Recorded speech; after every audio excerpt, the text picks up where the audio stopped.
there are extreme pursuits that you've overcome. Running through the Gobi Desert, all 6 world marathon majors. This is not on the scale of things that are difficult in my life. I can remember in the middle of the night, I wake up on the bathroom floor and my wife's over me like, what the F is going on? I've been completely addicted to drugs for years. And she was like, You've had a traumatic life. Your upbringing was tough. incredibly chaotic and at times violent, and it doesn't even seem real. But then within years, I was working in London and making like north of $1 million. How many pills were you taking a day? I was taking 30 or 40 of them a day. Oh my God. What purpose were the drugs serving?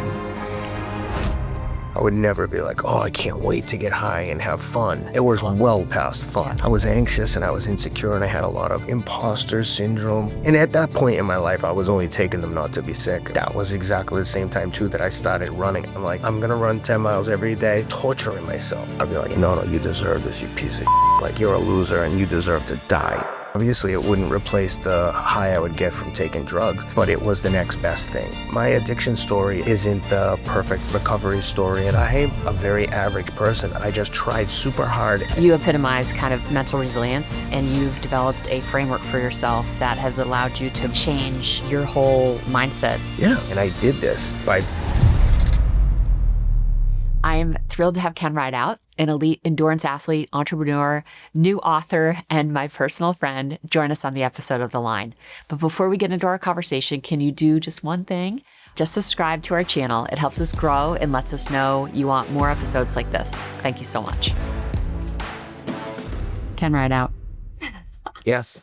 I am so excited for this conversation. I've known you for a while and, we've been friends. I've interviewed you before, so I'm definitely familiar with kind of your life's history, but just in reading your book, I have just like another level of appreciation for the life that you've lived and all the things that you've overcome. And I'm excited to kind of help you tell your story today.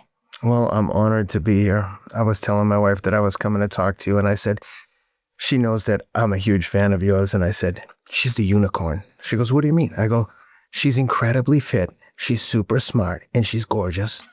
Everything about her, she's just and a great person. So thank you for having me. You epitomize kind of mental resilience. You've had a traumatic life. Mm-hmm. Let's just say it. Mm-hmm. Your upbringing was tough. How do you describe your childhood? That's a good question. Because as you and I have discussed before, when you're going through difficulties, especially as a child, you have no other point of reference. Mm. And I think that's why childhood is so important and can traumatize and long-term a lot of people, because those are your first memories and your brain is like a sponge in those early days. I would describe my childhood as incredibly chaotic and at times violent. Like the thought of my kids getting hit. A slap on the ass or a spanking when they're little, like they didn't get a lot of them, but they would get an occasional spanking. I had 4 kids, like very rambunctious, right? But when I was a kid, it was not uncommon to get smacked with a belt all the time, frequently, that I was like, oh, I'm going to get hit with the belt again. It's almost like I developed almost Stockholm syndrome, where I was like, I don't know if Stockholm syndrome is the right description, but it just became the norm, and I just figured everyone was getting it. And all the kids I knew were getting hit like that. Yeah. I think people in those working class, blue collar neighborhoods didn't necessarily have the coping skills that maybe you and I have now as adults. And I'm not making excuses for them, but it was definitely, looking back, traumatic. At the time, you're just like in survival mode. Kids are resilient. They can take anything in hindsight. Yeah. But I lived with my mom, and in my grandparents' house, and my mother's brother, who lived with his mother, my grandmother, was a lifelong heroin addict. So it was not uncommon to have junkies hanging out with him all the time, to the point where I just thought that there was a segment of society that all did heroin. And if he wasn't high, in super good mood, he was like jonesing or in withdrawals, or his buddies were getting beatings from people coming by to just beat the crap out of them. It was crazy thinking back in hindsight now, but at the time I was just like, well, that's just the way it is. When I was reading the book, one of the things that like sticks in my mind is you got a paper route. When I think about it, I can't even believe I did it. I know. Because I think about my kids on a paper. I'm like, psst, no way. Imagine your kids getting up at like 5 o'clock every morning, no matter the weather, getting the papers, folding them, then delivering them in the rain, the snow. And it would snow so hard, sometimes I'd drag them on a sled. I never not delivered those. What motivated you to do that?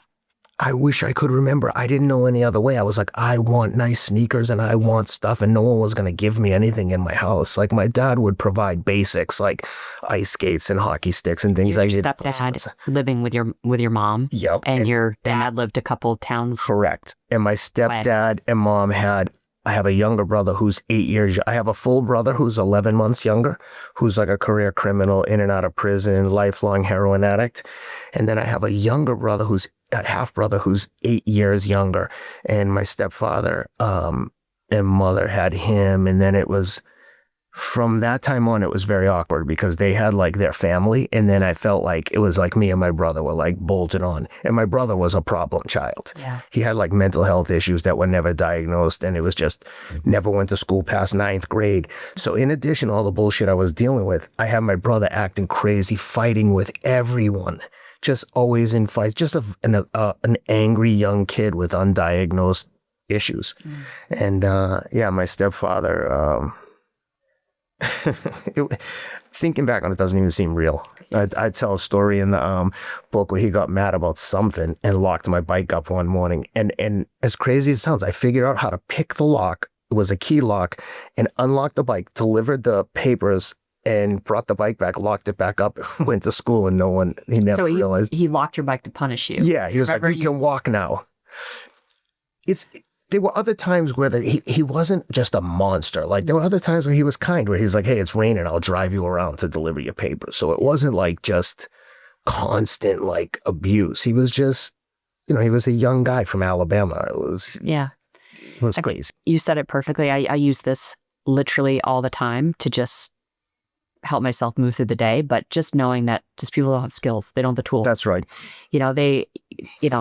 I think about my parents too. I mean, they were 21, when they had my brother and me. They're so young. Like I can't even imagine having kids at that age, and you just don't have the tools, so you layer on top like a rough neighborhood and, just all uncertainty with jobs and, and it just creates an environment that you got to figure out how to move through day to day. I think about that sometimes and then I'm like, that's no excuse.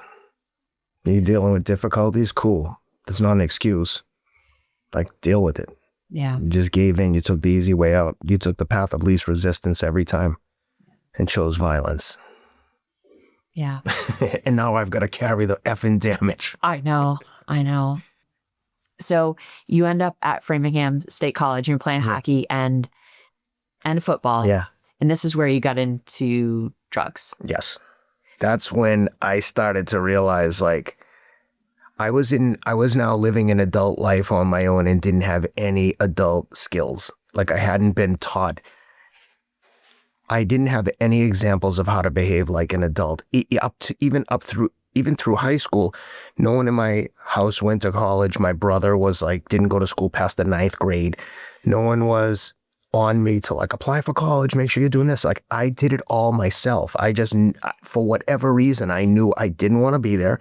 I didn't want to live the same life they were living. I didn't know what I wanted to do. Like I thought that I would be maybe a probation officer or something in law enforcement. I'd get a degree and that's what I would do. Like the thought of working in finance or anything else, I say in the book, it was as foreign to me as if someone said, you should be an astronaut. Like finance? Yeah. How would I ever work? I didn't even take a finance course in college. I knew nothing. I didn't take any accounting, nothing. And we'll get to it, but that's where I ended up going. So when I went to Framingham, I'm there, I'm playing sports, I'm overwhelmed with life. My first semester, the grades were so deplorable. I didn't put this in the book, but I get kicked off the hockey team after the first semester because my grades were so bad. I went and begged a psychology teacher to raise my grade from like a C to a B- to get my grade point average to where I could play. I was like, I'll do anything. I'll do this. She was like, oh, okay, let's just walk over and I'll change it and just change the grade. Wow. Right there, walked with me to the registrar's office, changed the grade, and I was back on the team. I was like, wow, can't believe my good fortune. And then my grades sucked for like another year or two before I realized like, oh my God, what am I doing? Your hockey coach sounded like a good guy. The hockey coach? Yeah. He was all right. When he kicked me off the team my junior year, You deserved it, though. Yeah, I think I showed up to the last game drunk. Like, I was an idiot. But I wish that at the time, I had wished someone had pulled me aside and been like, what are you doing? Because that was not my personality. In high school, I got along really well with the teachers, the principal. Like, I was a nice kid. I've never been suspended. I never had any issues at all. And then I got to college, and for whatever reason, my freshman year, people were doing coke, and I just sought out cocaine. I was like, what's this cocaine all about? Everyone's doing it. Must be pretty cool. And I did it. And that was started a several year odyssey, including introducing all my Boston friends to cocaine. And then we were off to the races. It was crazy, to the point when I was running this morning over on Castle Island. I was like, right when the sun was coming up, I'm like, oh man, I always love seeing the sun come up, because for the longest time when I was partying with all my buddies, I'd see that sun come up and be like, oh my God, I've done it again. What am I doing? How am I still awake? I got to get out of here. And I'd panic and run home and then yell at everyone else, like, look at what you losers are doing to me. Oh my God. Yeah. How did you afford the drugs? Well, I was working as a guard at Billerica in the House of Correction. So I was working as a prison guard, which was decent money at the time. So I always had a few $100s here and there. I started there 1 week after I graduated high school. I knew it was close to Jesus. Yeah, and my stepfather had already been an inmate there. My brother would end up being an inmate there. And when I first started, I worked there with Mickey Ward, the fighter. Mark Wahlberg made the movie The Fighter about him. He had 3 huge fights against Arturo Gatti. He was one of the guys, but he wasn't Mickey Ward, like Irish Mickey. I mean, he was a professional fighter, and I knew of him, but he wasn't a superstar like when he beat Arturo Gatti the first time. Matter of fact, when the first time I saw him, when I saw that fight happening, I wasn't working there anymore. I forget the year, but I'm like, Arturo Gatti's going to fight Mickey Wood. Like, oh my God, who put Mickey in this fight? He's going to get killed. I thought it was the worst mismatch, and Mickey beat him. It was just, wild. One for the good guys. Yeah. So summers you were working, and then you go back to college? Yeah, then I go back to college. They'd give me a few shifts during the week, 4 to midnight, and I'd go in there, study. Very, very crazy story now in hindsight. How did you transition in New York City from Boston? It wasn't the smoothest transition, but I very, very quickly figured it out. And I've always thought that what I lacked in academic pedigree and maybe real intellectual brain firepower, I made up for in emotional intelligence. I figured things out quickly. I mean, I got there looking like a damn fool. I was a fashion misfit, nothing matched. I didn't know anything about wearing a suit and what shoes and what, I knew You're nothing. in sales. Yes, I was in pharmaceuticals. Filene's basement. Which, when you're from Boston, Filene's basement. I think I had a lot of outfits there. Yeah, I think I had a Bill Blass suit. Oh, it was crazy. But as soon as I got there and realized that people were working in finance, making a lot of money, and I could see the caliber of people that were doing it, and some of the people I really liked, but I wasn't overly impressed. Oh my God, they're so much better than me at anything. And was lucky enough to get an assistant trading job on a commodities brokerage desk, and very, very quickly figured out what was going on, but not before I got fired from my first job for slapping a bully in the face, which I wouldn't advise or recommend to anyone, but I was being bullied and hazed by on this trading desk, which wasn't uncommon back then, but I just didn't like it. I don't want to be pushed around. Yeah. And the guy just kept doing it, and I slapped him across his face, and they fired me right on the spot. And this is how naive I was. I was so happy that I got 2 weeks severance pay. I was about 2 weeks. I can figure something out in 2 weeks. And that is a lifetime. Yeah. And I didn't know we had competitors, and very quickly, the head trader at Enron at the time, a guy named Darren Lobdell, who was from Martha's Vineyard, he heard the story through sources and reached out to me and said, hey, this other trading desk is going to call you. You're going to take a job there, and I'm going to trade with you. You're going to be my sales coverage, which would be like if you were a wealth manager being having an account with Warren Buffett's going to trade stocks through you. It was crazy. And it went in my career then went from making 40 grand within 3 months. I was making well over 125,000. And then, And that was in 96 or 7. 6-ish, so 25 at that time. Yeah. Making 125. That's a lot back then.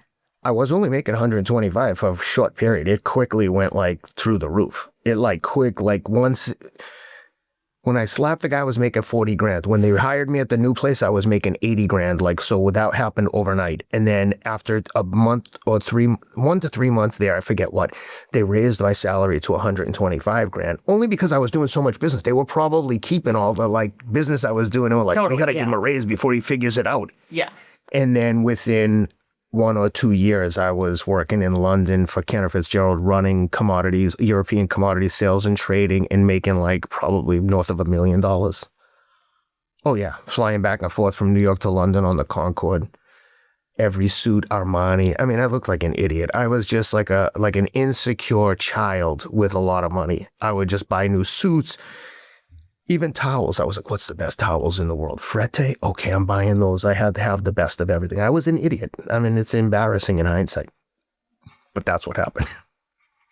I was overcompensating in every area of my life. Yeah. And that's around that time is when I first got introduced to Percocet. And when I took those pills and... So you had an injury, right? Like an ankle injury? Yeah, mine. So super minor. I just remember going to a podiatrist and being like... This happens so many so dangerous people. So dangerous. I know some people, listen, my wife, and we'll talk about it, is recovering from breast cancer, and she had Percocet, and I remember they were like, okay, here's 25 milligram Percocets, and I looked at the doctor and I was like, buddy, not to be funny, those would be gone in 2 days, maybe 1.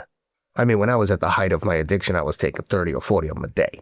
But oh my God, 20 Percocet isn't enough for a major surgery. And my wife's like, I don't even like them that much. I was like, oh, I wish I didn't like them. But I think that's we'll get into it later. But the whole thing about addiction is I wish I didn't have those cravings. I wish I never discovered that. But it's something about those drugs for me and for a lot of people is the opioid triggered something in my brain that was like, oh, this is how I want to feel forever. I wish I never knew it existed, because once I figured it out, I was like, oh, you having a hard day? Take one of these and you could be you might as well be in Bora Bora, on a float in the lagoon. Seriously, that's the level of happiness that I would get from taking those pills. It would transport me. I wouldn't be thinking, oh, I'm floating on a raft in the Bora Bora, but I would be thinking, nothing bothers me. I don't care about anything except I'm just happy. The problem is when you can artificially spike those dopamine and serotonin receptors and just boop, when you're off them and in the position I'm in now, it's very difficult to naturally ever feel those feelings again. And it sucks, and it's something that I live with, and it's my cross to bear. I did this to myself, and it's something that, as we'll discuss it, I think it has become a big motivating factor for me, seeking validation, happiness, always trying to find the next high, if you will. And as I've said in many interviews, I don't profess to have the answers. I don't think that my way is necessarily the right way for anyone else, but I know that the addiction that I have to training and racing and pushing myself is better than the life that I had when I was addicted to drugs. And until I figure this out, which I'm always trying to do, keep running. I have to keep myself distracted, because otherwise I just know that there's ways where I can feel any way I want, up, down, and I hate it. But if you're thinking about doing drugs, cautionary tale, don't do it. Finding something like that you really like sucks. I mean, you essentially rewire a brain. That's right. And you know how much it bothers me knowing that I permanently changed or did anything like that to myself? It's heartbreaking. Yeah. Because I was a happy person. I was anxious and I was insecure, and I had a lot of things that could have easily been addressed without the drugs. Instead, I chose the easy way out. And that's kind of what stresses me about my children is the easy way never pays well. The easy way never pays well. It's not the easy way. It looks like it's the easy way. It's like the devil tempting you. Take this shortcut. No one will know. And the minute you step into that shortcut, you're in quicksand. Whereas if you take the right road, it pays well, because you have peace of mind. You have integrity. You have character. You never took the easy way. And the fact that I did that is, like I said, my cautionary tale. Same thing with quitting. We'll talk about it, but I quit it the first time I did the Ironman in Hawaii. I quit like a dead dog loser. How did you know that your addiction was spiraling out of control? When I moved to London, I had been deep into it. And How many pills were you taking a day at this point? How many years in? I would typically, within the first year, but at the peak of my addiction, I would probably take I want to say 40 milligrams 3 or 4 times a day. So if it was 5 milligram pills, I might take 6 pills in the morning, at lunch, and then right after dinner as a reward for myself for a hard day. And I'd take them in the morning to get through, and then I'd be tired at lunch, so I'd take some more. But it was like this short-term fix where you'd get a high for 15 to 30 minutes, and then 2 hours of jonesing for the next one and feeling terrible because your body's overdosing on acetaminophen. And then I found OxyContin, and then it got even worse. How many years had you been using Percocets, and then so when I went to London, I probably had I want to say maybe 9 to 12 month run of not really paying attention, just thinking I have found a shortcut. I'm good. I'm fooling everyone, including myself. And then when I went to London, I was like, oh, I'll just get sober when I go. I just won't take any with me. And I'm in London. I didn't know anyone. And I got there. And when I tell you I went into withdrawals, and it didn't even occur to me for the first day or two that I was in withdrawals until after several days of being as sick as I've ever been, the flu, tired. So you had no idea that was going to happen to you? Not even a clue. So you never let yourself get into withdrawal? No.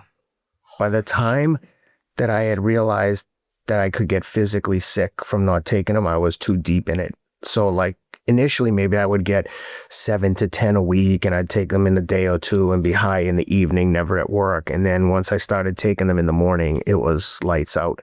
And then when I got to London, I was in deep withdrawals, and I realized oh my God. And I called my younger brother and gave him some story and had him ship me a bottle of 80 milligram OxyContins.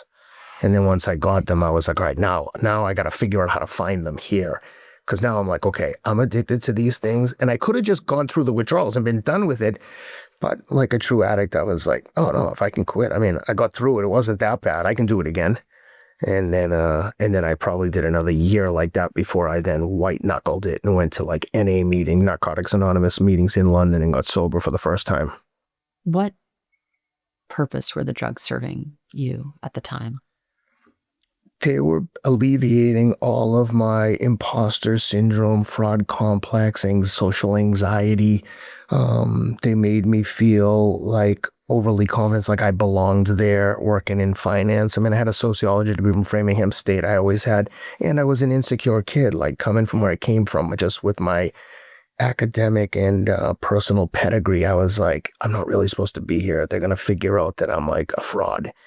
And I mean, that hung around me for a long time. Even when I first got married to my wife, every time I would get a deal done in finance or something good would happen, I'd be like, oh, I'm so lucky. I could never do that again. And then eventually I realized, at some point it's not luck. And even if it is, you got to just accept it. That I have a knack for doing this, but never to the point where I felt overly confident where oh, I'm a killer. I'm the best at this job. And the drugs just masked all these shitty feelings I was feeling about myself. Whereas again, if I had parents the way my children have parents, someone might have recognized this and said yo, let's talk about what's going on. There was no, when I was 30, my dad was younger than I am now. My dad was 50, you know what I mean? And for him, it was I was getting all the adulations and recognition and attention for being financially successful living in London. I was a financial big shot to them. And inside I was just dying a little bit every day.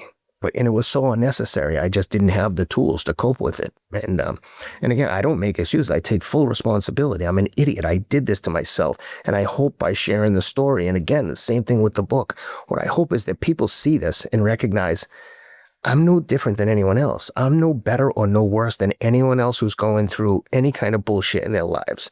And it's even with running, I didn't set out to be I'm going to be a great runner. I was coping with my own shit through running, and I just did it so much It's like anything. If you do something so much more than anyone else, play the guitar, you'll eventually be awesome at the guitar. Yeah. And that's what happened. And I just wish that at the time I had recognized that something was missing in my life. I had no purpose. I was existing just to work and make money. And I want to make money and I like nice stuff, but I'm not motivated by money. I don't ever feel like I'm going to show everyone how rich I am. Because if I wanted to do that, I could go back and work in finance right now. I've turned down huge jobs because I like my life the way it is. I don't want to keep up with the Joneses.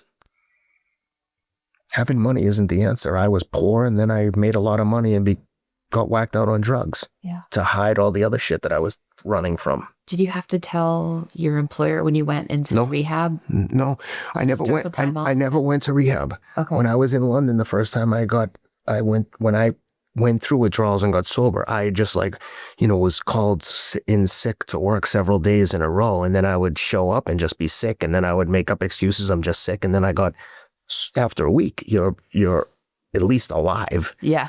And, I just went through it. I never took any time. I never went to rehab. Even when I got sober the last time, I went to an outpatient detox, which means I just checked in the morning every day for a week. And they'd give me like Ritalin to stay awake, Xanax to go to sleep. So you're in London, you got sober. How long were you sober for? Probably a year-ish. Okay. And then 9/11 happened. My office was on the top floor of the World Trade Center. And initially I got hired to go to London versus New York because I had a contract with a competitor. So they said, hey, go to London, help us set this up, this European operation, and then you'll come back to New York and run the New York desk for energy trading. While I was there, 9/11 happened. And it was, there's a gazillion books written about that, but I worked there directly for management. I was a partner at Cantor Fitzgerald. And I came back to New York and started working in New York and very quickly went to another firm, bounced around a little doing this. So after a couple months, competitors who wanted to be in the space, they didn't know whether I was good, bad, or indifferent. They just knew that I was the head at Cantor. And they were like, hey, do you want to come here? We'll give you I think it was $750,000. And I was like, hell yeah, I'll do that. If I'm going to rebuild something here, I might as well do it there for almost 10 times the money. So I did that, and that's when, at that time, the pressure of all this stuff, it was when I went back to drugs, and this was the time when the Florida pill mills were a thing. You could go online and fill out a questionnaire and request Vicodin, Lortab, so hydrocodone, not oxycodone, just a slight variation. And I would have 10 profiles. So every month you could get more. So I had all these different profiles that were getting different shipments of 40 pills at a time in a FedEx envelope almost daily to the office, where the mail guy was like, dude, how do you get so many shipments here? Of little packages. No one knew. No one knew. They probably thought this guy's a psychopath. I was so irrational. My God. Oh, it was horrible. How long were you at that job? So I was an interdealer broker. So I was brokering trades between banks and energy commodities traders, basically. And in the hierarchy of Wall Street, the broker in the commodities market was kind of the bottom of the totem pole in terms of prestige or prominence. But it was, you could make a lot of money. But I always thought of it as a great job, but not a career. Yeah. So I always wanted to get to the bank side, where you were basically doing trades with end customers. So the banks were our clients as brokers. So I knew I had a bunch of great relationships. I got hired at Natixis to be a salesman at a bank. And typically people go through an analyst program out of school, and it's a rigmarole, and but I skipped it all. And now it was and by the way, I had a $1 million guarantee from one institution at the time. Wow. And when I got the job at the bank, I think the total pay package was $350,000 guaranteed, and everything else was potential upside, which I thought I would hit. But I literally left $700,000 on the table to go get on the right career path. Okay. And so I went there, and of course, 10 months into that job, the financial crisis hits, and they're like, not only are you only getting the bare minimum, but half of your bonus is in equity deferred over the next 3 years. Wow. And I had just gotten married at that time. I had a brand new apartment on the Upper West Side looking over the Hudson River. It was awesome. My mortgage was $12,000 a month. And now I was I still have this job, but it's going to end in a minute. They're going to fire me. They're firing everyone.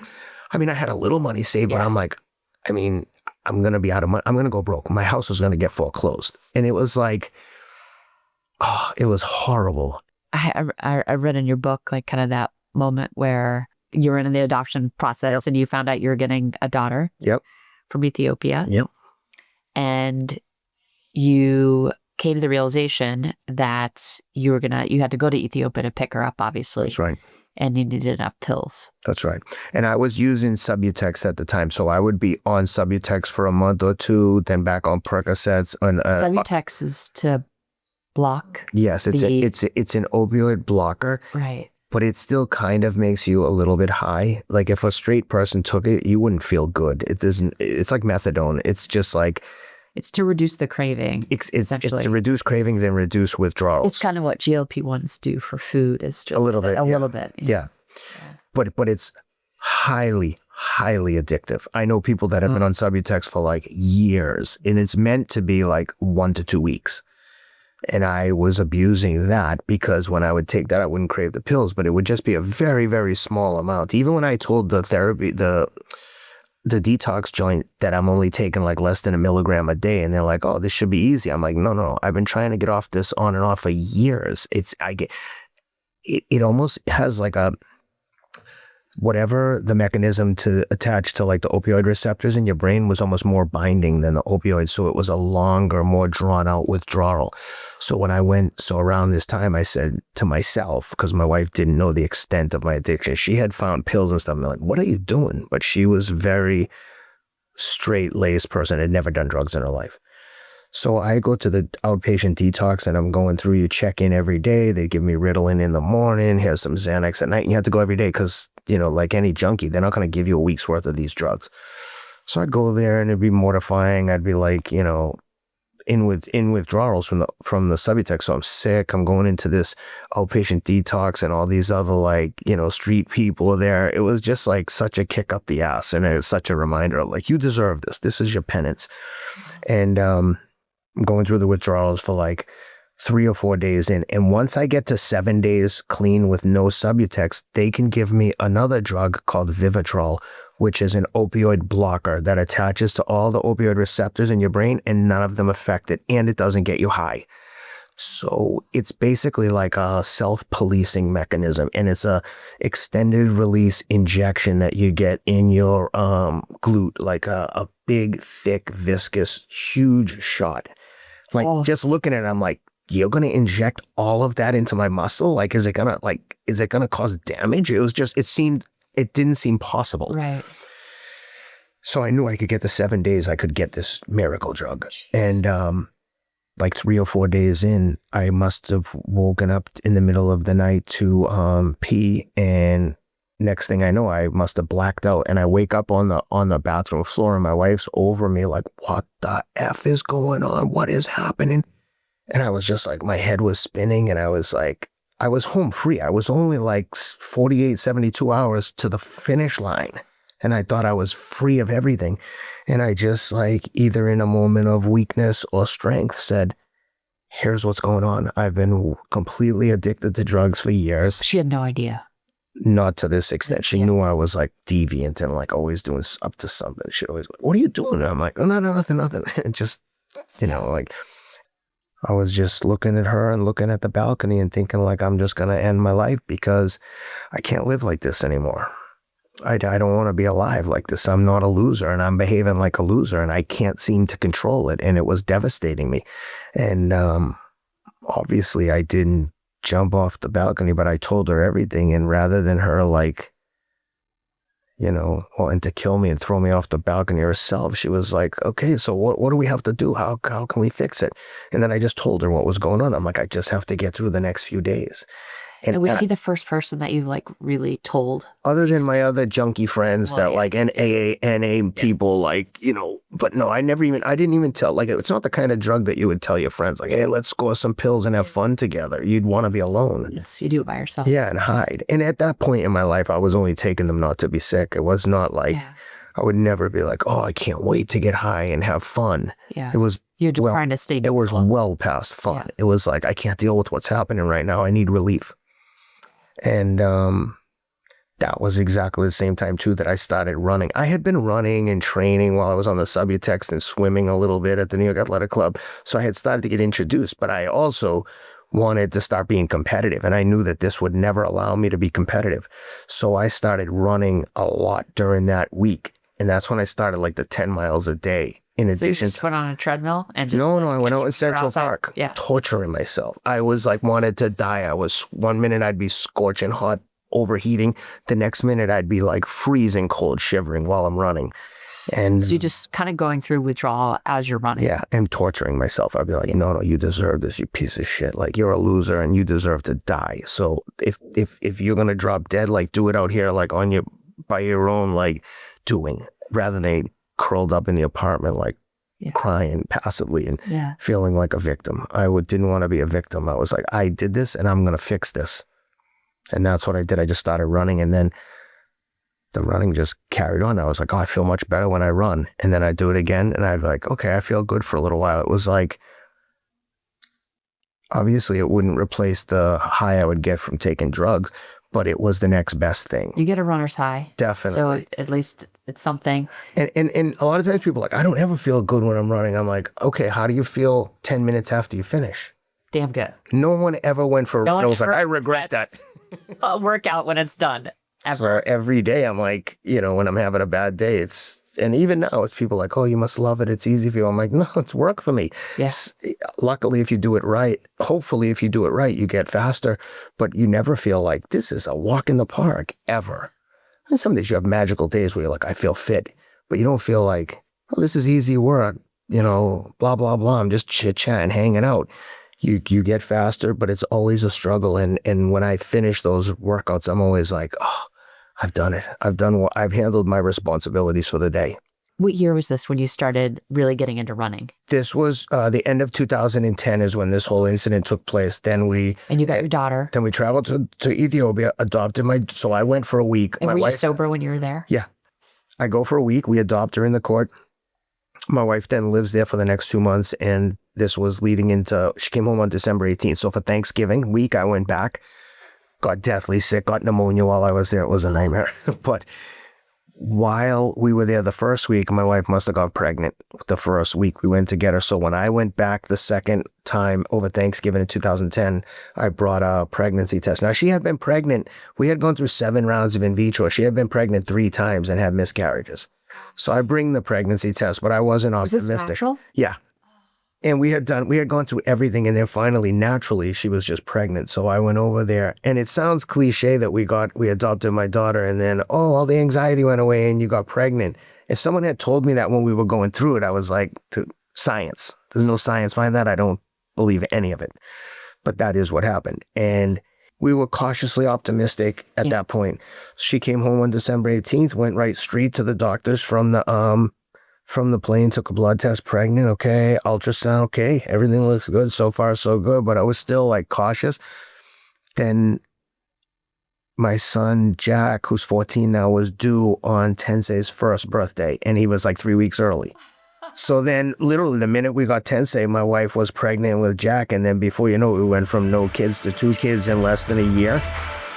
You've probably heard me talk before about stacking habits in your favor, those tiny high-impact routines that compound over time. Well, our sponsor, Bon Charge, has this incredible red light face mask that's officially earned its spot in that category for me. I've been using it every day for about 15 minutes, and the results I've seen have been impressive. My skin feels firmer, and on days when my system's under pressure from stress or traveling, this face mask makes me feel like I'm still looking after myself. It's a non-invasive tool that uses red and near-infrared light to penetrate deep into the skin, stimulating collagen production and cellular repair, which is why it's been gaining so much traction in research and with performance-focused professionals. And it's cordless, so I can use it without disrupting my day.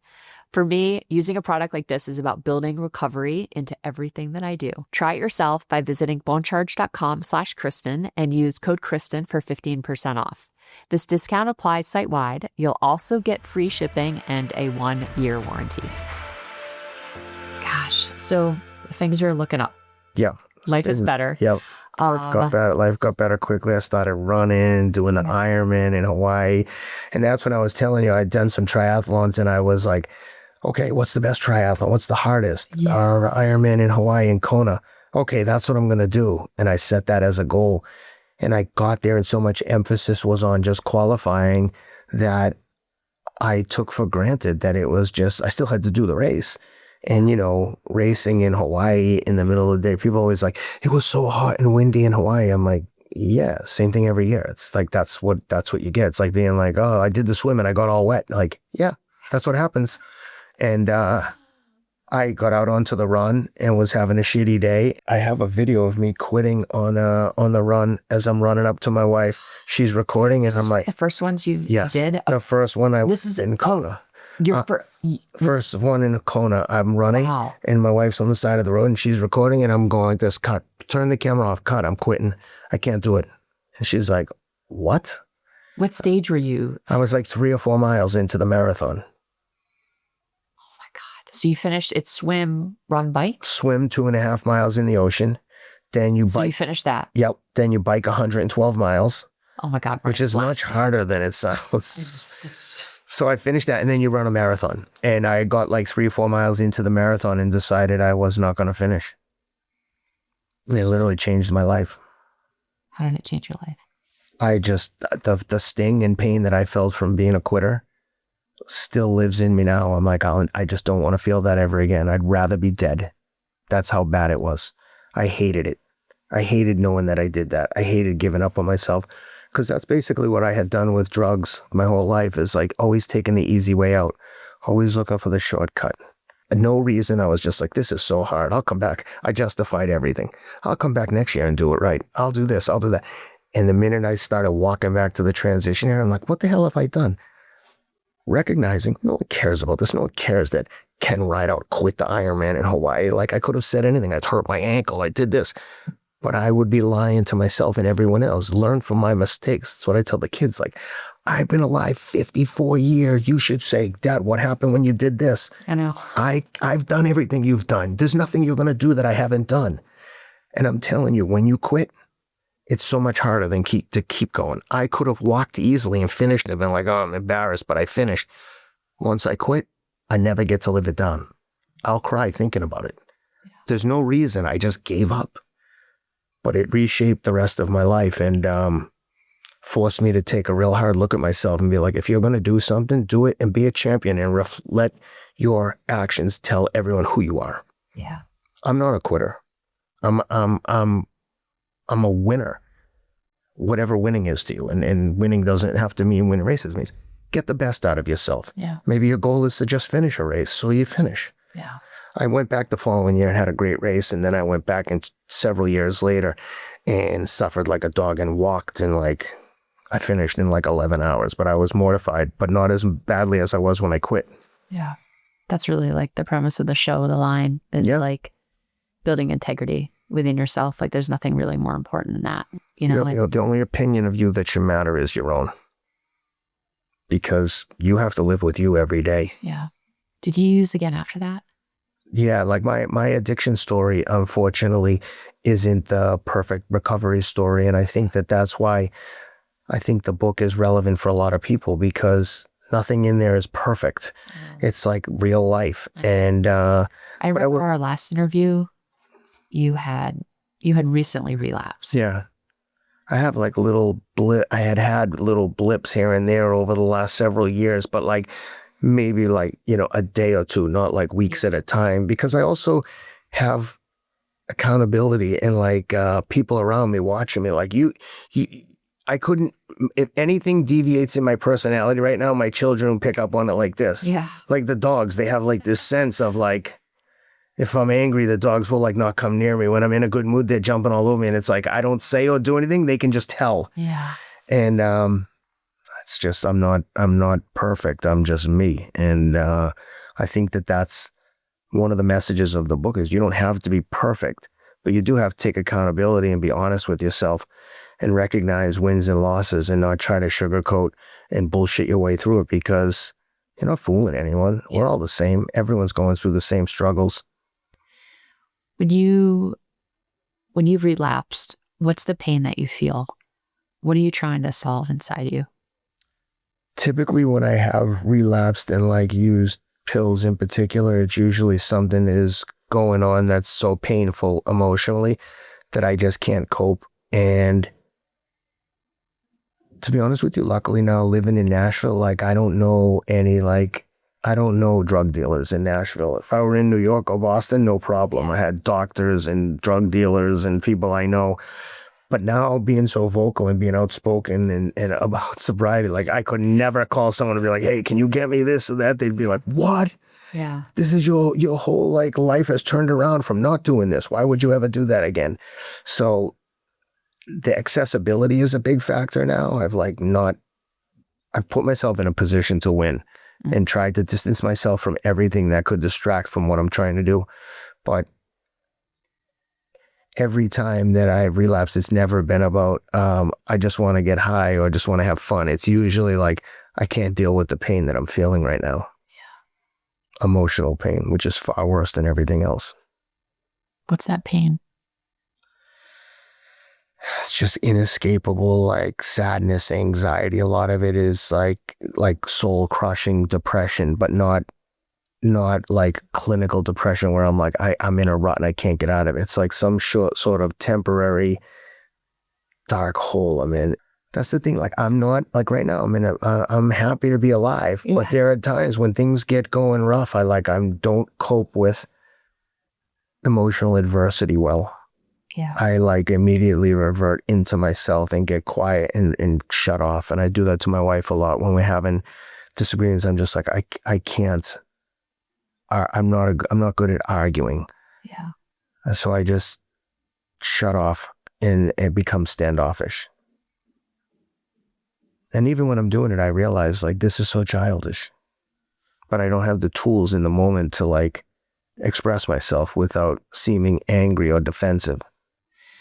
Yeah, I interviewed, at the start of this year, I interviewed a woman named Judith Joseph, and she wrote a book called High Functioning Depression, and she's a clinical psychiatrist, and she started working with super successful people who would come to her, and they weren't kind of meeting the clinical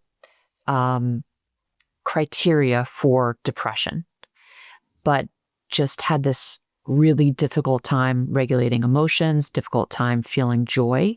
And there's just this like thread of meh.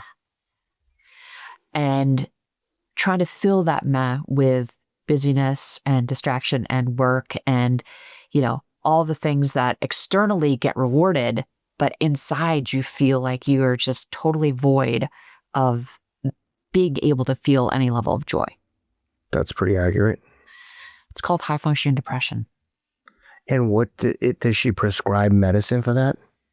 'Cause that's my fear about even addressing that with a psychiatrist. Like I would never take psychiatric medicine. I think there are behavioral interventions, and just cognitive reappraisal, just ways of thinking about your life a little bit differently and thinking about joy a bit differently. So, but yeah, that book was like really life-changing for me. Oh, really? I'm going to check it out. The one thing that I have done, the most impactful thing I've ever done for myself in terms of therapy or any kind of intervention was going to a place called Onsite workshops, which is like a Hoffman Institute or Bridges. They call it a trauma healing center, but it was like a deep, basically like one-on-one. There's some group work because there's a group of people there. Matter of fact, when I went there, that's where I met my friend Eric Decker, who I've told him before, are you okay if I say that this is where we met? Because I always tell people like, oh, I met Eric in a psych ward. And he's like, no. So he's in my book. And I talk about meeting him there, and we were both there basically for the similar things, like trying to identify purpose with our lives. And like, once you achieve certain things, it's like, now what? And that's the thing with focusing on just goals, whether it's monetary or athletic achievements, is like when you get it, what do you think is going to happen? You think that your mentality is going to change? Like you're like, oh, I can relax now. And Eric played in the Super Bowl. He's a superstar. And that's something that I've really struggled with is like with my family. I have a beautiful family. I have everything that I ever would have dreamed of as a kid, but still feel some kind of void. And I realized that it's frustrating because I'm like, why? What is special about me? Why is my brain doing this to me? I don't want to feel a void. I want to feel fulfilled all the time. And I have moments of it, but it's fleeting, and it can be debilitating at times because I'm like, when I went to Onsite, you're detoxed from electronics, social media, and I'm not a huge social media fan, but I do use it a lot, and it's been helpful to me in my life and career. But I hate when I find myself scrolling social media, not because of anyone else. I'm just like, why am I getting distracted by what other people are doing? I'm watching other people live. I want to do the living. Yeah. So sometimes I catch myself and going to Onsite really opened my eyes to that, because they take your phone on like a Thursday and give it back to you Monday. And everyone, Decker and I talked about this. I'm like, I don't even want this back. I mean, I want to be able to get in touch with my kids, but like, do I really want to look and see what, like, you know, so-and-so did a 10-mile run and I still do it myself? Like, it feels at times so very narcissistic. And then you'll get people who are like, oh man, I'm so motivated by what you're posting, and you really helped me change my life and see what's possible. And then I feel like, oh, maybe I have a responsibility to like show people like what I'm doing. Maybe they can get something from it. But it's a balancing act of trying to be helpful and be of service, but also being of service to myself and kind of preserving some of my own sanity. It's like that feeling of like, you can't quite access that feeling of inner completeness, and you just don't feel like enough. Mm-hmm. So you're chasing enoughness, you know, and it's exhausting, you know, and I think the work is, how do I feel a sense of just satisfaction with myself? Yeah. You know, and I think a lot of these programs where you kind of have to sit still and you can't distract yourself with the 10-mile run or the scrolling, or, you know, like, it's just like you have to just sit in that discomfort, is, I think, part of the inner work to kind of realize like, all right, everything I need is actually inside me. That's right. And you have to start to trust that. And that's, I think, where the real work happens, is how do I come out of a 4-day program like that, or whatever it is, and repeat that trusting of the self, and not having to validate with everything around me that I'm good enough, that I'm just like, I'm enough just as I am. You know? And you got to like integrate all the learnings into your life. And I mean, a perfect example, like I've won races, big races. And as soon as I've finished, I'm like, I could have ran faster. And my wife would be like, you won, who cares? And if someone else told me they won a race, I'd be like, you did enough to beat everyone. That's it. You're good enough. But with myself, I have inner dialogue and talks with myself that I would never have with a friend. Yeah. And I'm very like harsh with myself at times, but I've been doing a better job of recognizing when that dialogue starts, and be like, who is this? What? Get out of here. Like there's like two voices, like good and bad. Enjoy what's happening I'm like, here. get out of here, man. I'm trying to have fun. I won. And so let's show the photo of Ken showing his medals after completing all 6 world marathon majors within 17 months, which is just insane, right? Yeah. I mean, that's like, you know, I think putting into perspective just the extreme kind of pursuits that just help you feel whole and human. Well, is that what this is about? I want to say, like, when I first started doing this, I had run the world championship, age group world championships in London, and came second by less than a minute. And then a month or two later, I ran New York when I was 51, and I won the Masters division in New York. So the 40 and over. But that's an example where I won. But my time I ran 2:33. But 2 of the previous 4 winners were Meb Keflezighi and Abdi Rahman, both Olympians. Meb won Boston. He won New York silver in the Olympics. He ran 2:12, and Abdi ran 2:15. But on that day, I was the fastest. So when I see Meb and Abdi, who are my friends, I'm like, hey, what's up, guys? Future fellow Masters champions. And Abdi texts me right after the race, like, hey, Ken, welcome to the club. So when I did that, I was like, wow, I wonder if I could win my age group in all admission. I got second at the World Championships in London. I bet I could do this. So that's when I set that goal. And because of COVID, they were all like bunched together. And I end up winning all of them except Berlin and London, where I got second. So I got second in Berlin, second in London. But again, I want to stress, like, I don't really think of myself as a runner. I was running, and winning races was never like my goal. I never thought like, I'm going to be a runner. I was just trying to stay busy and pouring all of my energy into a hobby that wasn't drugs. Yeah. And it got all my focus. And when I worked at the prison, you would hear so many stories from guys that were like borderline geniuses. And I would think, but they were all drug addicts, because sober people don't rob banks. Sober people don't do half the shit that people in prison are in there for. So I would always say, man, if you took all of that energy and stopped worrying about scoring drugs or robbing and put it all towards like writing code, you would be the next Zuckerberg. I know. So when I started running, I would think about that all the time. The amount of energy and time I wasted scoring drugs, going to see doctors, scam, Having to lie and cheat. calling drug dealers and getting in cars with like Russian drug dealers. Like, it was crazy. Yeah. And I basically, for, a couple of years, poured all my energy into running, and I did this, but it was never like, I'm going to show you I'm a runner. I was just like, I have a focus and I have a purpose, and this is it right now. And then after I did all that, then I did the race in Mongolia. And that was that of all the things that I've done, that's my most proud athletic accomplishment, because that was out there in terms of being hard. I didn't know what I was Take us through with that. Exactly what that race involves. So I was talking to Scott Deroux, who was the CEO at the time of Equinox. He used to be the dean of Michigan Business School, super nice guy, incredibly intelligent. And a friend reached out and said, hey, my friend Scott wants to talk to you about running. He's doing this race in Mongolia. And I was talking to him, but I'm like, wow, what's the race? Oh, Mongolia? Wow, that sounds interesting. What is it? It's called the Gobi March. It's a 6-day, 155-mile stage race, self-supported, across the Gobi Desert. And I was like, wow, that sounds so exotic. And I'm in decent shape. 155 miles. So like 22 on average miles per day in a 50-mile day. But you're also carrying everything you need in your backpack. Mandatory safety equipment plus all the food. So it was like 21 pounds. And that was minimal food. And it was heavy. And sand.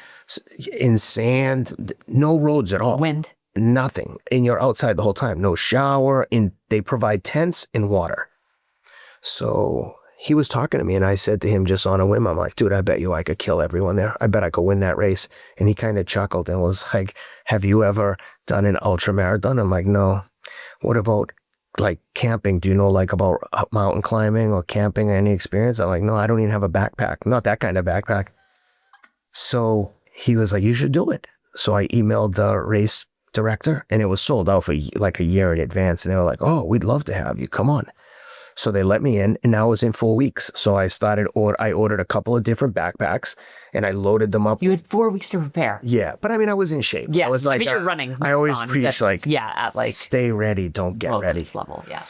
And I thought no one could be running more than me at this point. I was running like 80 to 100 miles a week for I ran 4,000 miles a year the last 2 years. And then this year I'll be right around 3,600.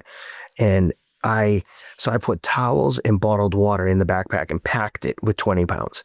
So first day I went out to run in June in Nashville, I was like, holy shit, what have I got myself into? I am bleeding on my neck, around my waist from all the chafing of the backpack. I'm like running. Things you don't even realize would happen until you like actually do the thing, and you're like, oh, I'm getting chafing here, there. So if I would go out and do like a normal run, like I ran 10 miles this morning around Castle Island, and I ran like 7:36 pace for 10 miles. So that's like my just like comfortable conversation. That's like my standard pace, 7 to 8 minutes in that range. When I put this backpack on and went to run, and I was in shape then, so to run 7-minute miles for 10 miles would have been a non-event. It would have been just like slightly uncomfortable. I put this backpack on, and I'm telling you, I was running like 8:45, and I was working like I was running 6-minute miles. I'm like, what have I gotten myself into? I'm thinking, I need to do this for 155 miles every single day. And so a marathon a day, and then instead of going home and sleeping and eating a nice healthy meal and getting proper recovery with your Normatec boots and everything else, I'm in a tent on the ground. And I'm a baby when it comes to sleeping. Like I got the 8 sleep with the mattress and the thing and the temperature control. Everything. Yeah, all the recovery go down. Everything is. All of the things that I would normally use weren't available. So literally all I had was like Element salt sticks and freeze-dried food. And I did have a few like little supplements, like I had fish oil and a couple like basic things that I thought, I didn't have any scientific reason for this. I just thought maybe I should take this, and I would take like the individual recovery pouches from Momentus. Oh, yeah. So Momentus, like most of the supplements I use from Momentus, but I had those recovery things, one for each day, just to get make sure I was getting How many days is this supposed to be? 6 days. 6 days. But there's 5 stages because on the 50-mile stage, like say it starts on Wednesday and I finished Wednesday evening, but some people didn't finish till Thursday morning, so we don't race again till Friday. That was the hardest part of this whole race. That whole day off, I was like, oh, it's Wednesday at 5 o'clock. I don't go again till Friday. Like I'm just sitting here in the middle of nowhere, starving to death and like laying on the floor. Hot. No cell signal, nothing, just hot. It was crazy. So when I get there, I started walking on the plane, and literally I felt an immediate shift when I was walking down the jetway to get on the plane. My brain literally went to like, F this, I'm killing everyone. I'm winning this race. I don't care. I'm blocking it out. I went into like psycho mode, and it wasn't a conscious thing. It just flipped the switch. That being said, I still had moments on the flight over when I got there, doubts and concerns and homesickness and depression. And I get there and I'm like staying in the nicest hotel in Ulaanbaatar, which might be like the worst hotel in Boston. Yeah. So anyway, I get there, don't sleep the first night because I'm completely jacked on the jet lag. I hadn't even thought this through in my brain of like, normally I'm hyper prepared. Like when I ran Tokyo, I was there 7 days early, staying at the Ritz-Carlton, like wouldn't go outside. I was just like, I'm locked in. And then I won that, ran like 2:29 there, and it was such a good experience. But anyway, they bus us out to the middle of nowhere. So we sleep the first night in tents. And I was like, no, I thought we were going to bus out and do the race one day. So it'd be one less day in the tent. And they're like, no, I'm like, I don't want to be in the tent. First night, it's raining sideways. I'm like, I was like, the tent's going to blow away with us in it. It's like, the wind vibrating the side of the wall of the tent. And I had to pee in the middle of the night. I'm like, how am I going to go out into this rain? I literally was like, peed inside my water bottle, dumped it out, rinsed it out in the morning. I was in savage mode. At this point, I was like, no shower. Like, I'm a baby. I want to take a shower after I run in the morning and then before I go to bed. Every night, same thing. I was like, you take more showers than everyone in the house combined. I'm like, I don't care. I'm like, I know. I'm neurotic. I know. So when I was there, it was, they were like, hey, the water that we supply is for drinking. Please don't abuse it and use it to shower. Every day I go behind the tent with this Italian guy. I'd be like, do me a favor, buddy. Just hold this water over my head while I shower. I had a little tiny bit of soap. I was just like trying to find small creature comforts in this experience, but and it was crazy. So the first day I just go out super hard thinking like, let me see what everyone's all about here. And I was shocked that like 4 or 5 people were like, okay, let's go. I couldn't get rid of anyone, and I was running as hard as I could. How many people on this race? 125-ish. So we get to like maybe 5 miles to go, and I'm with an Israeli and a Swiss guy. If we race 10 times, these guys. If we race 10 times, that Swiss guy beats me 9 times. But as you'll see, like this was the one time he couldn't. We get to and when I tell you this was all off-road, like it would be like, okay, go up the side of that mountain. There's no trail. It's just little pink flags. So it's like trees and bushes and random cattle and sheep and no people. Occasionally you'd see some nomads. What were the temperatures? It was very, very mild, but the days that were hot were really hot, like 100 degrees, but kind of dry. So it wasn't like being in the jungle in like Costa Rica. Okay. It wasn't humid.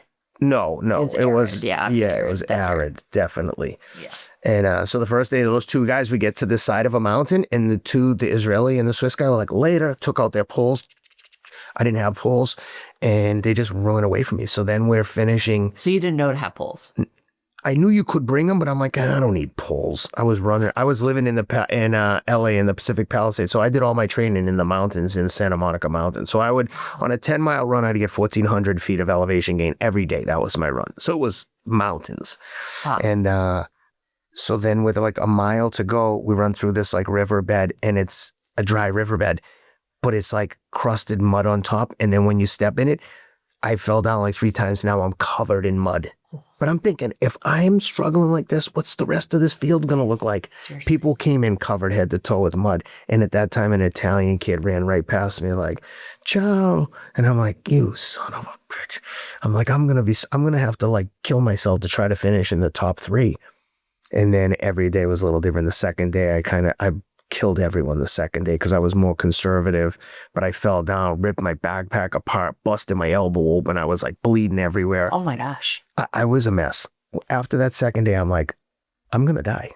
There's no way I can keep doing this. And every day I kept getting up and doing it again. Do you think about Kona? Not that I thought about that moment. I just thought like, I'll die before I surrender. Yeah. And if you quit, you don't get to go home. You get to ride with the caravan until we get back to like civilization. They're not like, oh, call a bus to come and get you. Yeah. We're not even on a road. We're like out in the open, vast Mongol. Let's watch a clip. Sure. Okay, so this is you running through the Gobi Desert. Day, And I don't know what day this is. You'll have to tell us. What do you think about? Oh, day 3. Day 3. So this is what the sand. This is like where the sand dunes were just treacherous. Here we go. Oh. Follow those pink flags. Oh. God damn, this is hard. You're just at that point, just your mind is gone. That right? part I was having fun. I'm like, what the fuck am I doing here? So I'm like, all right, sand dunes, here we go. And you're running through those sand dunes, and when you would get to this, and you had follow little pink flags. So theoretically, the thing could be zigzagging. If you could see far enough, you could just run in a straight line, but you couldn't. I mean, technically, you weren't supposed to cut the course, even if you knew. But no one's around. Like, you could have easily been like, oh, I see they go up and then they go down over here. I'm not going to go up there. I'm just going to go right here. But they were so small, and you could miss them. So at one point on the 50-mile stage, the day I won the race, I get ahead and I'm in front and I can't see the flags anymore. And I'm like, what the F? I'm going to have to turn around. I've been running 3 miles and I just realized I'm not seeing any flags. But it was on like kind of like a trail-ish thing with like a livestock trail. And eventually I saw a flag, and apparently when I got there, I'm like, yo, this was like 3 miles, no flags. They're like, oh, some of the local kids came by and took all the flags. Like, not that they were local kids, but like, the people that live out there came by and took the flags. And I was like, the anxiety was crazy. But that third day, I came in second that day and was second overall. And that night we slept in those sand dunes in like a tent, and as soon as I got into the camp, a squall came through and picked up like 4 of the tents. I was the only one there, me and another guy, the Swiss guy, and the squall came through, picked up the tents and threw them like hundreds of yards into the desert. And I was like, what if someone was in one of them? I don't know if the weight would have been enough to keep it down, but Oh my gosh. there was never a dull moment. Every single day until the last day, I was like, something could easily go very wrong here. So take us to the finish line. The 50-mile stage, which is stage, like if there was 5 stages, this is stage 6 stages, this was stage 4. So the 50-mile day, me and the Swiss guy are off the front, way out in front, and around 35 miles, we're walking on the uphills and then running on the downhills and running on the flats. And at around 35 miles, he was like, man, and he was in good shape. This guy was a serious athlete and a mountaineer, like the whole thing, Swiss, stoic, didn't say anything. He's like, oh, I got to walk on the flats. He's like, I got to walk to the next flag. Because like, go ahead if you want. I'm like, no, we'll hang together. He had like a 10-minute lead on me. So we're still racing, but there was like a level of camaraderie. We're in frickin' no man's land. Yeah, you need each other. other. And the aid stations are about 5 to 10 miles. So I'm like, no, I'll walk with you. So we're walking for like, 100 yards, 200 yards, then we'll run. And then he like just basically fell apart. He's like, I got to sit down. And I'm like, we're going to burn to death out here. So I'm like, here, let me carry your backpack. Or he's like, no, you can't. I'll get disqualified. So he wouldn't take any help. But I had water. We'd take as much as we could carry from. So I'm dumping water on his head. I'm giving him the water. I'm genuinely trying to help him. And then a support vehicle came by and they started giving him first aid. So I was like, all right, am I good? You guys got him? And I took off running like a bat out of hell. And like in the last... You had to make up. Well, we've been walking like an hour, so I'm like, the people behind are eventually going to catch up to us. And then I just took off and I end up finishing the day like 90 minutes ahead of everyone else. So there was one more long day after that, 26 miles. And the Swiss guy, to show you how tough he was, he almost died. He comes back the next day, and again, it's just him and I off the front. And this day went through the sand dunes, and then literally there was a mountain range in the distance, and they're like, yeah, we're going to go over those mountains. And I'm like, those mountains? Yeah, we're going over those.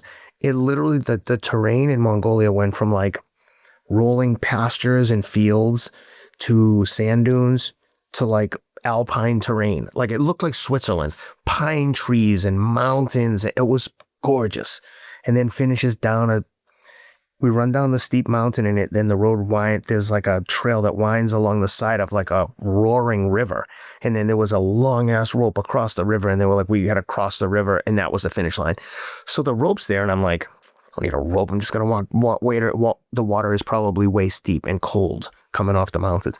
So I'm like, I don't need the rope. I'm just going to start hiking. I hit that water, and I literally almost got washed down the river. I grabbed on as the water's ripping me down the river, and I grab on, and my backpack gets a little wet, which has my sleeping bag and everything in it. So I'm holding it over my head, and I get out of the water, and the guy who organizes the course, this guy Carlos, Spanish guy, super nice guy. He organizes races all over the world. So he's like, Ken, how'd you like the course? I'm like, dude, you better call an ambulance. He's like, huh? I go, but not for me. And he started laughing, and I was like, dude, you're a savage. That course is incredibly hard, so much harder than it had to be. All of the days were. So on that day, was the next to the last day, I was in a lead, and it was like that night was like they had a bonfire, and there was an Irish guy there called Killian Ryan, whose family owns Ryanair. Like he lives in South Africa, just like the funniest, kindest, like biggest personality you've ever seen. Just awesome, just super nice guy. And he's like, mate, you won. Are you going to let someone else win a stage tomorrow? And I was like, I would die before I let someone win. No one gets to win. I said, I'm racing to the death. And sure enough, me and the Swiss guy got into a sprint for the last 10K. But we only had the bare minimum in our backpack now, so you could run. You're just like feeling. We were neck and neck for like 5 miles. And then in the last mile, I pulled away, and he kind of like let up because I was like, no, I'm going to die to win. And I run into the big like fortress by myself and get a picture crossing the finish line to win. But that was super rewarding. That was one that I felt, yes. You know that moment when you're in a hot tub, fully relaxed, then you know what's coming next. The cold plunge. Your body braces for it. That's contrast. And that's the whole point. That's where the Vigor Cold Plunge from our sponsor, Hot Springs Spas, come in. I use it alongside a hot tub to get the full benefits of contrast therapy, also known as hot and cold therapy. It's one of the most effective ways to boost circulation, reduce soreness, and support your nervous system. Heat opens up your blood vessels, cold tightens them. Alternating between the two creates a rhythm of stress and release that trains both your body and your mind to recover faster and respond better. The Vigor is their cold plunge model. It cools all the way down to 40 degrees Fahrenheit or 4 degrees Celsius. Just 3 minutes can elevate your energy, sharpen your focus, and help your muscles bounce back. If you're ready to make contrast therapy part of your routine, head to hotspring.com/Kristen to learn more. A quick message from our sponsor, Whoop. Most of us want to live a long life, but what matters more is living that life well with energy, clarity, and strength. The feature HealthSpan on Whoop gives you a read of how your body's actually aging based on how you're living, not just your chronological age. By tracking 9 key metrics like sleep consistency, strength training minutes, time and heart rate zones, and VO2 max, it calculates your Whoop age. Then each week it shows you how your behaviors are influencing your pace of aging. So you get clear feedback on how to slow it down. Over 85% of people over 65 are managing at least one chronic condition, but your daily behaviors can shift that trajectory. We built HealthSpan alongside the Buck Institute, a global leader in aging science. So if you're interested and want to try HealthSpan for yourself, head over to join.whoop.com/science to get 1 month free. That's join.whoop.com/science. Tell me about your coach. My running coach? You're a running coach. Yeah, Mario Fraioli. When did you get Mario? I want to say 2018, I had run A bunch of marathons. I ran 2:33 marathon in Tucson, just training on my own without really knowing what I was doing in terms of run training. And then I had run a 2:34, then a 2:35, and I'm like, what the hell? What year was this? So I did those races in like 17. I ran 2:33, 2:34, 2:35 in different So you were races. operating without a coach? I had not only had I been operating without a coach, I had no training plan or philosophy. I was just running a lot. But when I ran fast, once a week, I would run 20 miles fast, like cut down. I would progress into as fast as I could and finish the 20-mile run running as fast as I could. And I would just get to the finish and want to drop dead on the beach in Santa Monica. I was living in Palisades at the time. So I'd go down to the beach on the long day and do it all on the beach. Everything else was in the mountains. And, I was like, I have to get under 2:30 just because it was like a goal. And I'm trying to think who introduced me to Mario. I forget, but I talked to him once and I was like, here's what I've been doing. I want to run a minimum 10 miles a day. He goes, no, we need recovery days. I'm like, I'm going to run 10 miles every day. It's my mental health exercise. And he put together a training plan and we trained together for, I want to say like 3 or 4 months. And the first time out, I ran 2:28 low at CIM in Sacramento, California International Marathon. Wow. And then I trained with him through all of it. And he's a good coach. Oh, he's the best. Super nice, like soft-spoken guy from Boston. Very reserved, but no nonsense.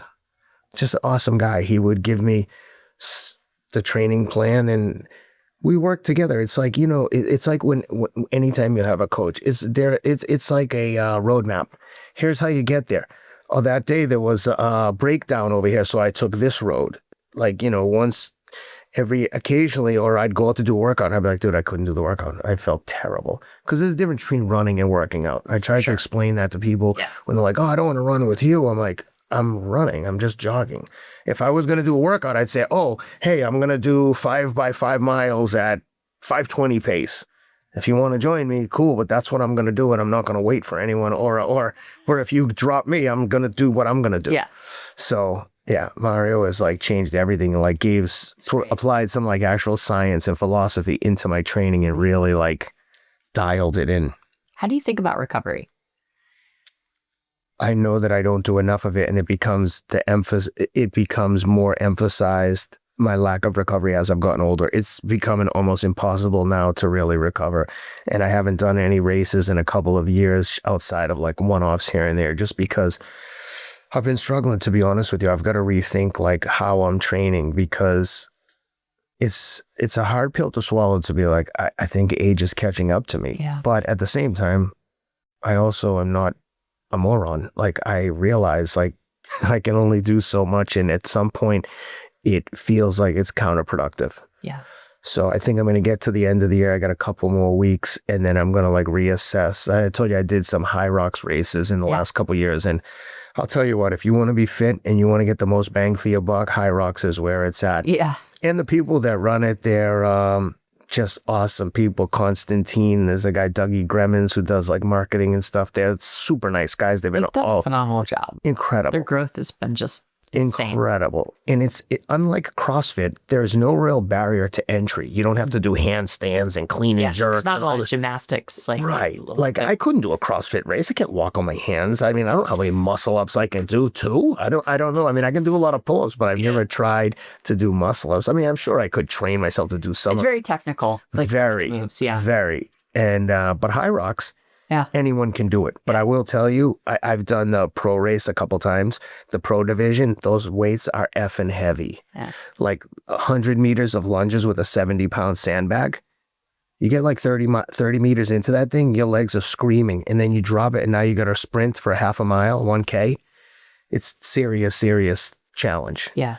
But I loved it. I mean, I did New York a couple years ago and won my age group there and did like a 110, which was, not very far off the world record for over 50. And then I did another one in Boston this year and did like 123 and completely imploded and like almost died. I was so, I made every mistake under the sun. And I was so in shape for the Boston one. I was so embarrassed. Oh, it was humiliating. Oh my God. But again, if you're afraid to be embarrassed, don't even bother showing up. Yeah.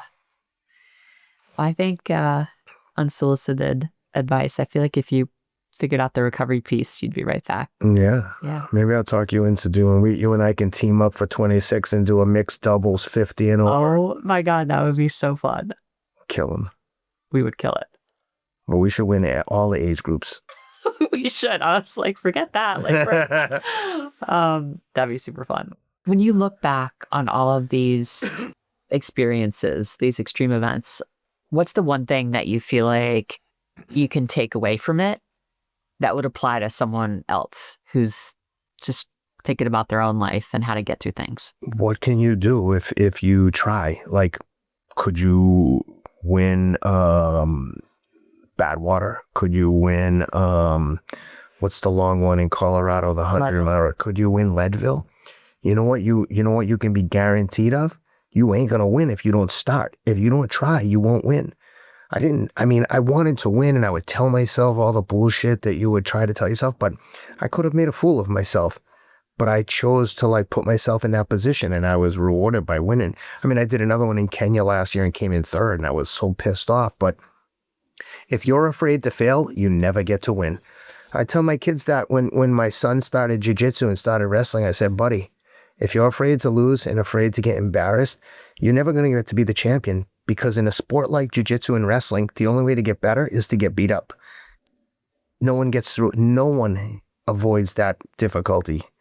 You don't get to be a black belt by beating up other people that don't know what they're doing. You need to be in compromising positions to, it's not a challenge until there's resistance. Yeah. But my one takeaway and what I would hope other people would take away from this is like, I'm a very average person. I just tried super hard and trained super hard for this, but it wasn't like I won the Olympic gold medal. I did something that like is attainable to a lot of people. And maybe your goal isn't to win, but maybe it's just to finish something like that. But if you don't set these goals and put yourself in these positions, you'll never know the feeling of accomplishment, whatever the goal is, finishing, winning, whatever it is.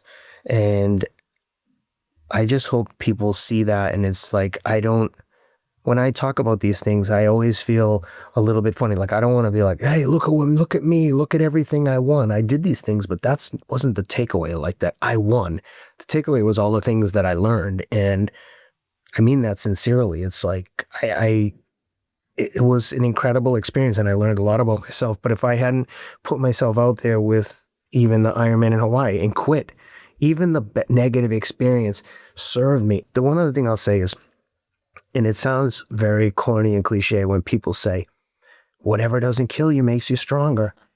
That shit is easy to say, but if you really think about it, every single thing that's negative thing that has happened to me in my life, I'm forced to dig myself out of it. I got fired from my first job for slapping a guy, and I end up becoming a millionaire from that because of that. I suffered through this addiction, which I would never have told anyone about in a million years when it was happening. And now it's become a source of strength. I not only got over got over my addiction, but went on to do things that I felt proud of. And yeah, it sucks when it's going through it, but I know the pain of that addiction. And when I'm in a race like the Gobi March and I'm suffering in the desert, like the clip you just showed, I think about things like, dude, compared to the things I've done, this ain't shit. This is not on the scale. This is not on the scale of things that are difficult in my life. I'm here running in the desert. If I wanted to, I could stop and walk and I could just finish the race and feel proud. All of those things are true. When you're going through real adversity in your life, you can't quit. You can't surrender. That's just not an option. So if you don't have that resilience muscle and have a practice of perseverance, how are you going to react when you get dealt a real kick up the ass? Like my wife was diagnosed with breast cancer. That was the hardest thing I've ever dealt with in my life because it was no longer about me. I had to stand by and watch someone that I love be dealt something that when you get diagnosed with cancer, it's impossible to not think like, am I going to die? Like, what do you mean? I have cancer? And watching someone else feel that was like the hardest thing ever. I mean, that the amount of crying that I did, like I'm not a big crier. Yeah. And when it happened and my kids came home from school,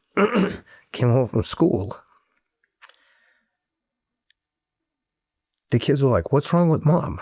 Because she was in the other room. And I literally like didn't get choked up. I like burst into tears. And my daughter is like, Dad, what's going on? Because we hadn't told them. So I was like, we have to tell them what's going on. Like, I'm a mess. Like, how am I going to hide this from them? And then, you know, you tell them and they all handle it very differently. Like, my middle son was a wreck. I mean, he was like, oh, I know you're going to die. And I'm like, she's not going to die, you know? And then my daughter, like my oldest son, were like super stoic. They were just like, okay, well, what do we have to do? What's going to happen? And, you know, luckily, science and medicine is so advanced. These people were pros, man. We went to Ascension Health Care in St. Thomas, Ascension in Nashville. We walked in there, man. There was a team of people there within days. And when we walked in, they were like, here's what's going to happen. You're going to do this. We're going to do a mastectomy. We're going to do this, that, and the other. And it just, one day everything was good. The next day we were like, it's on. And we used to say to each other all the time when things, regardless of what was happening in our lives, I'd always say, and she would say, man, we're so lucky. Everyone's healthy. The kids are good. We have a good life. And I'd always say, no matter what financial, you know, not financial troubles, but you know how it is. Everyone agonizes over money. Do we have enough money to do this? Should we get the kids these things for Christmas? How much should we spend? You know, and I'm always like, how much stuff do they need? Like, it's not about that. And but when you get something like that, it puts everything in your life into perspective. And again, in line with the book, it's like, if you're not used to doing hard things, that could have easily like pushed people off the edge. But I was like, after a day or two of crying, I said to her, I just gave her a tough love. I'm like, you can either fucking turtle and be a baby and roll over and just like surrender, or you can like get tough, deal with this and show the kids and show everyone else how to deal with real adversity, because this isn't going away. You can either fight it or you can like let it overwhelm you. And there was no gray area. I said, we have to like fight now. Like whatever that is, we have to do whatever they suggest. We have to go, you know. And it's like, I don't know. I think about like getting drafted into Vietnam back in the 70s. Like, I don't want to go. You're going. Get your head right. Yeah. And that's kind of how I felt. Like we've been drafted into a fight that we don't want to be in. Yeah. But you don't have a choice, so you got to make the best of it. You know, it's like someone's like, I'm going to punch you in your face. He said he's going to punch your face. Put your hands up. Don't rely on someone's kindness. When they tell you they're going to do something, trust that they're going to do it. Don't be a victim. And that's how I felt with this. Like, hey, you have cancer. Okay, put your hands up. We're fighting. And that's, it's been very difficult. But how did she respond to that? When I said that, she was like, I know. But, you know, she's tough in her own way. She doesn't have to do the physical feats of strength that I do, but and she powered through it, and she's been great. So she had a mastectomy, and man, I don't know how much you know about this, but all of this stuff was so new to me. She's doing okay? Yeah, she's great. Ken, I really appreciate you taking the time. That's my pleasure. Share her life story. Thank you very much. And I'm glad to hear that you liked the book, man. I'm like very anxious about it coming out, and I really hope people enjoy it. And I think I really think that the book is for anyone that's like considering any change in their lives, whether you're trying to get sober, looking to make a career change, or taking on some physical challenges. There's really like my roadmap for how I did a lot of the things that I did without being preachy. It's just, you know, kind of shows people through examples, not just a bunch of like bullshit sayings. And it's super raw. Yeah, it's very raw. And I think that I really think people struggling in silence with addiction are going to read this and recognize, like, if that guy can do this, why can't I? And I hope that that's what people get from it. I really do. Yeah, I think it's also like really clear actually how hard it is, you know, but on the other side of hard is, you know, is potential for a really beautiful life. Everything worth having is hard. If it was easy, every idiot would do it, and it wouldn't be novel for you to do something hard. Yeah. Well, I thank you for having me on. I really appreciate it. I'm so proud of you. I appreciate it. I'm proud to be your friend. Thank you.